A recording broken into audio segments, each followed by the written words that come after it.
Haha, yes, overkill. This is gonna be a great relationship, I can tell. I make videos about high quality shows on this channel. It's what I do, and so far that has solely consisted of television shows. But in today's video, we're going to be looking at something a little different. Today we're going to be examining an internet show, and in my completely biased and uneducated opinion, it's the absolute best one. Arby N The Chief is the long-running machinima series by John Graham. Combining both live action and in-game footage from the Halo games, the series follows the lives of Master Chief and the Arbiter, two action figures that have come to life. Part comedy and part serious drama, the show delves much further into character and cinematic storytelling than you would expect from a series where the main characters are literally plastic with robot voices. Toys with dumb voices that swear and say memes over and over. Wow, so funny. Asshole. Wow. Wow. Jesus Christ. I fucking hate every single one of my fans. Why can't they all just drop dead? Better yet, why can't I? For those of you who haven't seen it, you might think it's a little weird for a channel like mine that covers shows like The Sopranos and The Wire to also talk about a low-budget internet series that focuses on toys playing video games. But I genuinely do hold Arby N The Chief up there with the great television programs of all time. Not in terms of production quality, but in the storytelling and the amazing character work. And just like how I love to analyze and talk about shows like The Sopranos, this has been a show that I've been wanting to talk about for a long time. Now, this is going to be a little weird for me, as I'm in a situation with this retrospective that I've never been in before. For one, I actually know the series creator John Graham. I met John through Twitter, though luckily it didn't turn out like the last time when I met David Simon, the creator of The Wire, the same way. I've had John on my podcast multiple times now, and I actually consider him a friend. And to top that off, I'm actually in the show. I got to voice a minor character in the final season, which is honestly one of the proudest moments of my online career thus far. All this to say, I am absolutely biased when it comes to this show. I'm going to try and be objective when it comes to talking about the series, but it's almost impossible for me to separate my feelings about the show from my analysis. But for what it's worth, I've been following this show since I was a little kid, so that tells you something about the show's ability to stay relevant after so many years. So let's get into the retrospective. This is Arby N The Chief, the greatest internet series of all time. Hello, I am Master Chief. The show originally began with a series of videos titled Master Chief Sucks at Halo. Well, technically I believe that John also had other works in machinima, like Playing with Master Chief, but the Master Chief Sucks series was the first to introduce the live-action puppeteering and a titular action figure character. John was also known at the time as Digital Fear, which is almost as cringe of a name as pure Kino. Dude, Bernard, don't you know who that is? It's Digital Fear. So? Not a fan, huh? Yeah, sorry, I'm not much of a fan of constant dick jokes and swearing. Blasphemy! You do know you're mediocre at best, right? I know. I love you, Digital Fear! Woo! In the video, Master Chief is presented as an unintelligent gamer stereotype, speaking in a garbled mess of leet speak and malapropisms. Even from these early videos, Chief serves as a commentary on the type of gamers that you could find on Xbox Live back in the day. Suck my balls. What the hell kind of response is that? That's what your mom said last night. After the success of the Master Chief Sucks videos, John was approached by Machinima, an up-and-coming multi-channel network. Machinima was looking for gamer-focused content creators to build their brand, and they asked John to create a series for them. This is where Arby N The Chief was born, with the first episode introducing the Arbiter as the secondary protagonist of the series. Unlike Chief, Arbiter is an intelligent and coherent foil to Chief's ridiculous antics. Who the fuck are you? My name is the Arbiter, motherfucker. The Arbiter was actually introduced in Master Chief Sucks at Halo 2 as a friend of Chief through Windows Live Messenger, but this isn't considered canon since Arbiter is portrayed as stupid just like Chief. When John decided to make the show a comedy double act, he decided it would be better if Arbiter served as a foil to Chief. The first season of Arby N The Chief is pretty simple. The 6 episodes are mostly just jokes about the toys playing video games. Though, even in this first season, there are elements of storytelling and character development that we would see later, such as when Chief becomes a jerk after he gets recon armor. Or, should I say, when John stole the recon armor from Rooster Teeth. Maybe if he hadn't, Rooster Teeth would still be around. That's right. I see you got the recon armor. Yeah, I think it looks pretty sweet. I don't think you deserve it, though. What? Why? The red versus blue guys deserve it way more than you. When I found out you got it and they didn't, I was so fucking pissed. I was like, what the fuck? This is fucking bullshit. Moving on to the second season, John introduces some new characters. Most importantly, we get introduced to Cortana, the first female character. And here is where we get into my first real criticism of the series. Cortana is not an interesting character. Not in this season, and really not throughout the rest of the show. She's a stick-in-the-mud serious character who doesn't tolerate Chief's actions. But unlike Arbiter, who embodies that, but still manages to be funny and interesting, Cortana is really just a buzzkill. And it's not just because she's a girl either, because John writes some interesting female characters later in the show. It's just that Cortana is never really given any personality traits besides hating Chief, which is a shame considering how prominent she is throughout the rest of the series. Shut up, Scampino. What the fuck would you know anyway? You're a girl. You only know how to make sandwiches and clean stuff and buy shoes and tampons and play Barbie.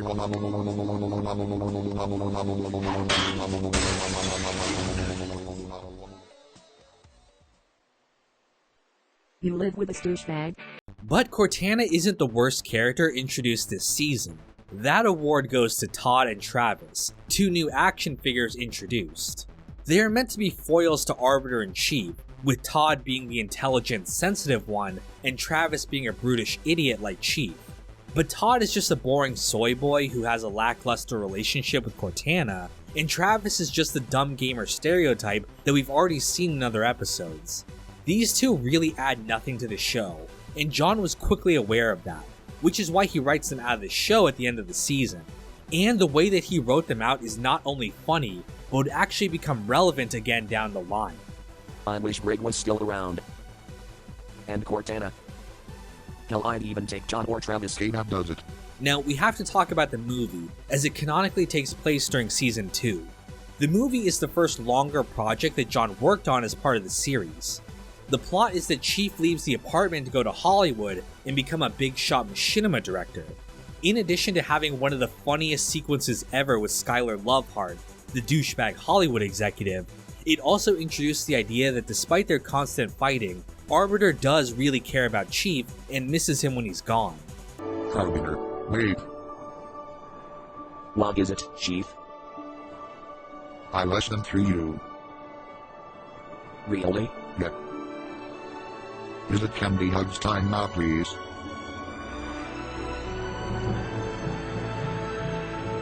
There better not be another fucking song on my back. Go now.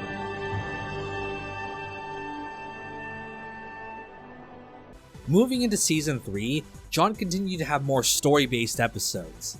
The wedding episode is considered to be one of the funniest and most popular episodes of the series, so much so that it would later become incorporated into the plot of the entire 5th season. There are a lot of great multi-part episodes as well, like the MLG 3-parter or the Glitch episodes, and overall Season 3 has some of the most iconic humor that the series is known for. Such a wide selection of features and clothing. With crooked selection boxes, defying symmetry. It reflects my rebellious personality and defiance against authority. Microsoft so gets me. Behold my individuality. Fight the system. Yeah. Fucking douchebag. Just like the previous one, this season ends with a movie. The plot is that the toys have to live with John's new roommate Scott, an online hacker and cocaine addict. All the while, Arbiter starts an online relationship with a girl named Claire. The toys then have to face Scott in a climactic showdown that ends with his death, something that would become a recurring plot structure in future seasons. Endgame is probably the most hilarious piece of work that John has ever produced, and it's the perfect capstone for such a funny season. You are vaunted for using hacks on online games, and for smuggling cocaine across Canada and Russia for the past 16 years. The motherland demands you serve 37 consecutive death sentences. Do you accept? No.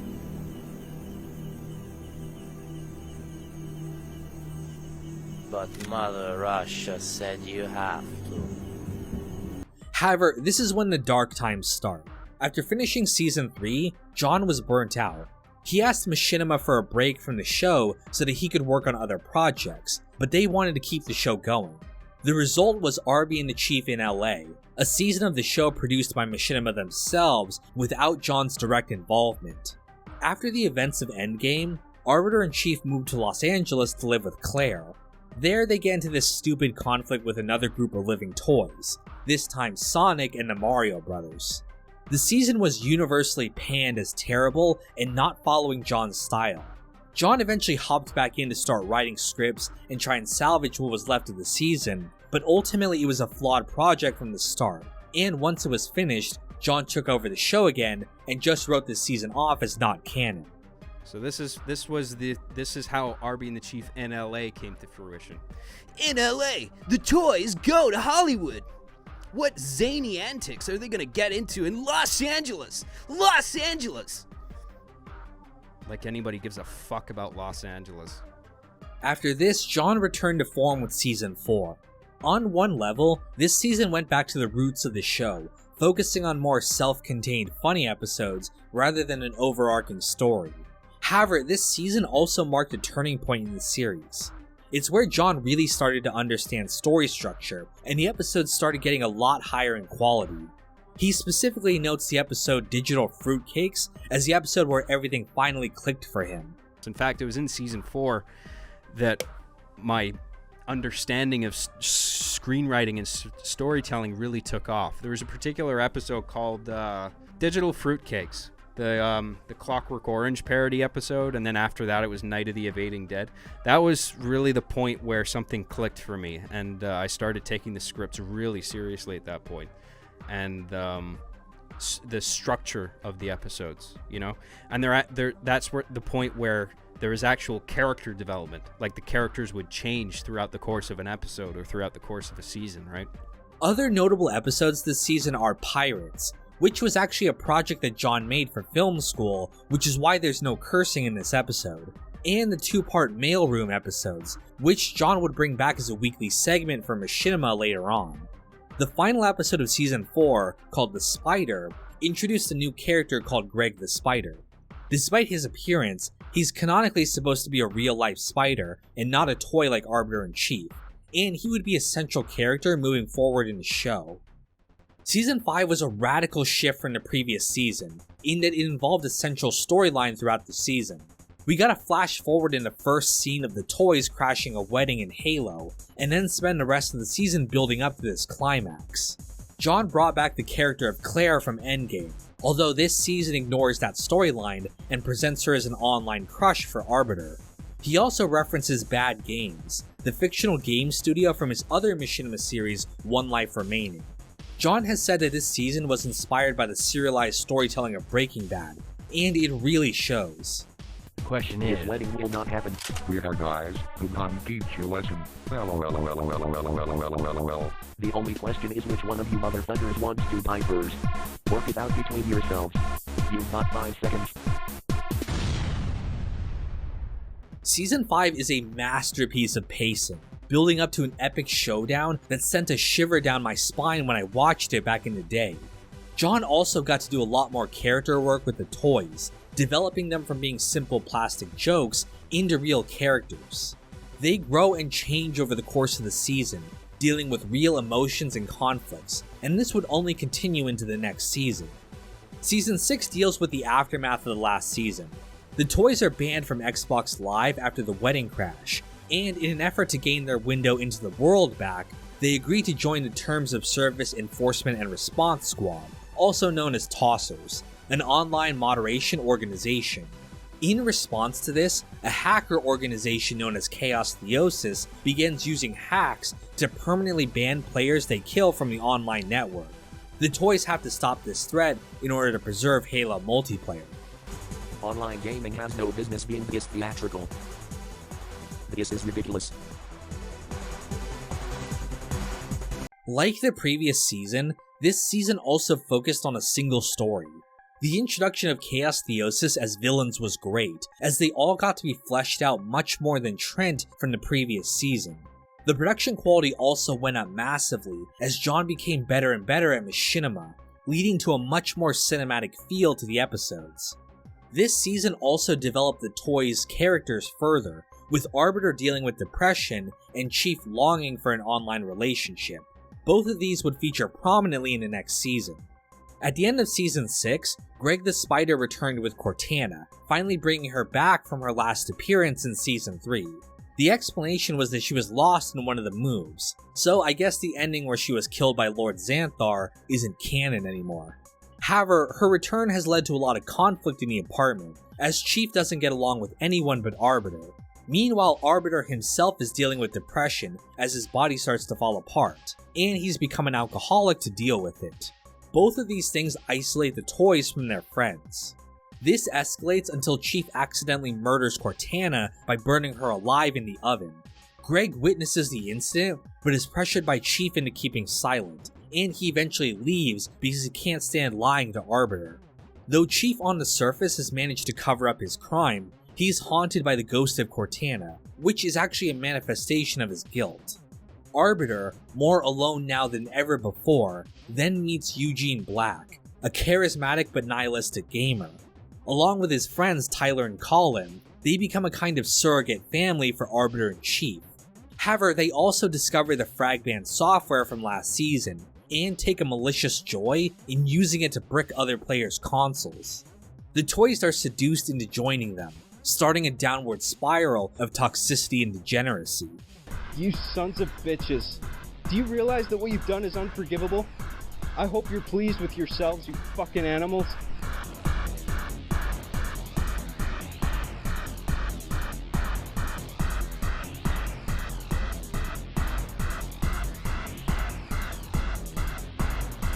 You seem upset. However, as they learn more about who their new friends really are, the toys realize the error of their ways. Like the last two seasons, this ends with a dramatic showdown, though in this case it ends in a much darker note. The villains are left dead or in prison, and after learning the truth about Cortana's death, Arbiter breaks Chief in a fight. Realizing that they have nothing else to live for, the toys then blow themselves up in a gas explosion. Season 7 was the darkest season of the show up until that point. John has talked about his experiences with depression and isolation, and it was clearly reflected in this season. The villains this season are not just caricatures of gamer personas, but real fucked up people with genuine mental problems. The death of Cortana, despite only involving plastic toys, was brutal, and it left a scar on Chief. For once, we got to see a different side of the character, one more deep than we've ever seen before. And the finale, which was originally supposed to be the end of the series, leaves the toys supposedly dead. It's an obvious bleak end for the series, though not without some touching moments of reconciliation between the toys. I just wanted to say that I always thought you were really cool, Arbiter. Even if you are a little bit kind of a total. Thanks, that's very nice of you to say, Chief. Not as cool as me, though. Obliviously, flex. Yes. Obliviously. After Arby and the Chief ended, John was planning on continuing to work for Machinima and produce a new series. However, despite being pioneers of early YouTube and helping bring some great creators' attention, Machinima as a company was pretty much a dumpster fire. I don't have time to go into the whole controversy here, but they screwed over John like they did with almost all of their other creators. They dropped him from the network, and after being acquired by Warner Brothers, all their videos were made private, blocking people from being able to watch the series. Many creators lost their entire libraries during this time, but luckily John's videos were preserved by other people uploading them to their channels. After some back and forth, John was able to upload the series on his own channel, preserving it to this day. John also began work on a new season of Arby N The Chief. Season 8 takes place after the apartment explosion. Arbiter awakens with amnesia in a dreamlike state aboard a spaceship. There he's greeted by Pal, an unhinged robot with Chief's personality. The 8-episode arc is an homage to 2001: A Space Odyssey, and takes place entirely in machinima with a focus on serious storytelling. Watching it, you might ask yourself what any of this has to do with Arby and the Chief. However, keep going. I won't spoil what happens here, but it's one of the greatest twists that I've ever seen, and the length of the space arc is absolutely worth it for the payoff it brings. God forgive me.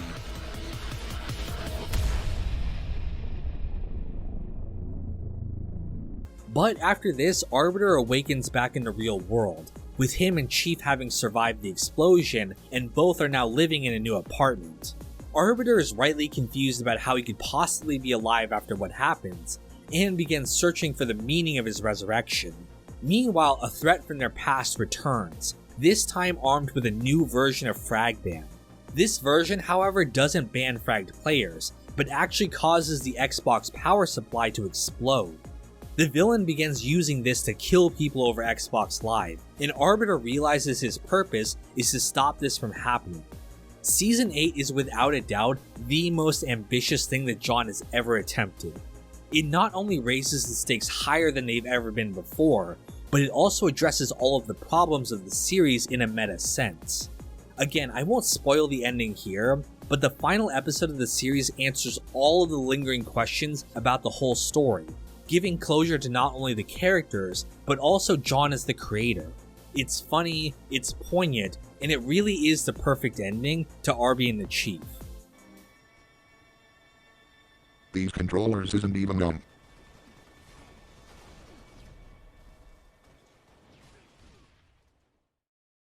But as much as John nails the ending, there's an elephant in the room that we have to address with Season 8.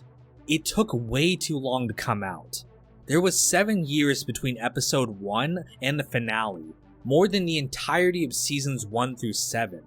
This meant that it was really hard to stay invested with the story when episodes took half a year to come out. He also lost cast members over the years, which is why some of the voices change over time. Now, I can only imagine how much work went into these episodes, and I know that John got them out as quickly as he could. I'm not criticizing him for that. But I'm just saying it was hard to follow along with the serialized nature of the season, given the timeline. It's with a very heavy heart that I report John was tragically not home when the blast occurred, leaving him free to continue clogging the internet tubes with his content as he's done countless times before. But setting that one problem aside, I'm still really glad that Season 8 exists. This is not an example of a show that had a continuation just to make money. This season is absolutely justified in the narrative, and it makes the show so much more complete than where Season 7 left it. Plus, I got to leave my own small contribution to the show in a cameo voice line, which is so awesome for me, having grown up watching the series.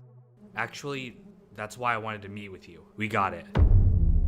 A location. Not the one you got from John when you fragged him. The one from his Xbox Live payment info. That was his old one.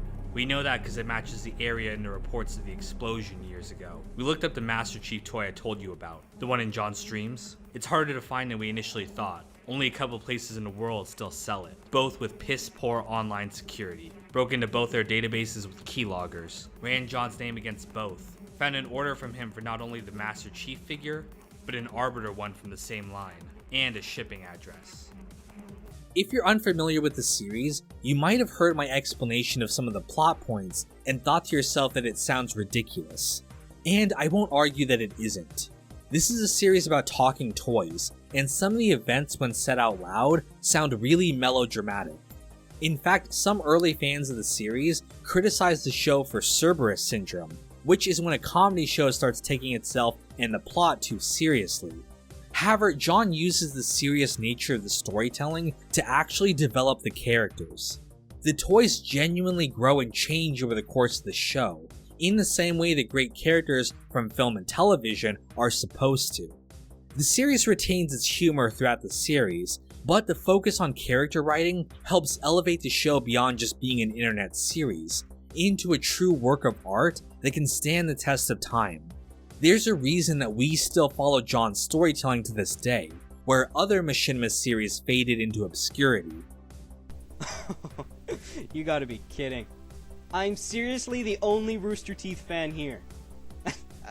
Honestly. I'm sorry. Am I the only sane person left?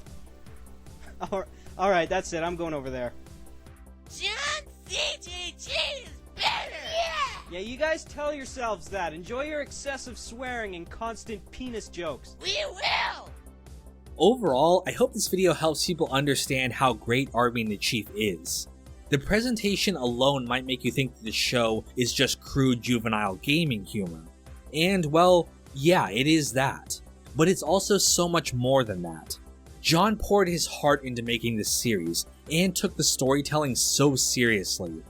There are real television shows with million-dollar budgets that didn't have this much thought put into the storytelling. And I hope that more people check out the series because it absolutely deserves to be seen. If you haven't, definitely check out John's channel as it's full of great content. He continues to make episodes to this day, including new Arby N The Chief videos in the form of bites, shorter episodes focused more on comedy than serialized storytelling. He's also working on a new machinima series called Hard Justice, which is actually a reboot of an older machinima series he did back in the day. Now all we need to do is bully him into remaking Deus Ex Machina. So your best friend's dead. Big deal. My friend's dead, and I don't want to be a superhero anymore.